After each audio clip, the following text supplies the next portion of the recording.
নদে একের পর এক ড্রেজার তলদেশ থেকে বালু তুলে করা হচ্ছে বিক্রি। দেখে বালুমহল মনে হলেও নেই প্রশাসনিক বৈধতা। এ চিত্র গাইবান্ধার ফুলছড়ির বালাসীঘাট থেকে সদর উপজেলার কামারজানি পর্যন্ত ব্রহ্মপুত্র নদের প্রায় ২০ কিলোমিটার অংশের অন্তত ১০টি পয়েন্টে চলছে অবৈধ কর্মযজ্ঞ। স্থানীয়দের অভিযোগ, কয়েকটি প্রভাবশালী চক্র শতাধিক ড্রেজার ও শক্তিশালী পাম্প ব্যবহার করে দিনরাত অবৈধভাবে তুলছে বালু।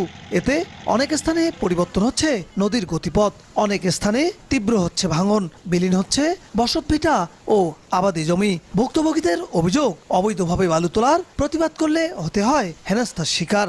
নদী থেকে বলগেট দিয়ে বীজ তুলিয়ে নদী ভাঙবে লাগছে। বলগেট ওখানে করার কারণে এখন বর্তমানে আরো চাপ পড়তেছে। এই পাশে বালু তোলার কারণে এটা মুখটা ছুটে গেছে, ছুটে যাওয়ার কারণে এই বাড়িগুলো চাপ খাইতেছে। আসলে বালু তোলার কোনো বিরুদ্ধে কথা বলে ওনারা আরো হুমকি ধামকি দিয়ে তাদের পাঠিয়ে দিচ্ছে।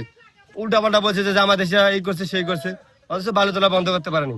অবৈধভাবে বালু উত্তোলনকারীদের বিরুদ্ধে ব্যবস্থা নেওয়ার আশ্বাস প্রশাসনের। সামনে আমাদের অভিযান থাকবে এবং এই ধরনের আইন বহির্ভূত যারা সম্পৃক্ত থাকার বিষয়টা পাওয়া যাবে তাদের বিষয়ে পরবর্তী যে আইনগত যে ব্যবস্থা সেটা আমরা ব্যবস্থা গ্রহণ করব এবং এটা ঊর্ধ্বতন কর্তৃপক্ষকে অবগত করে। জেলার ঘাগট ও করতোয়ার অর্ধশতাধিক এলাকায় এভাবেই প্রকাশ্য বালু তোলা হচ্ছে। বিপ্লব ইসলাম, সময় সংবাদ, গাইবান্ধা।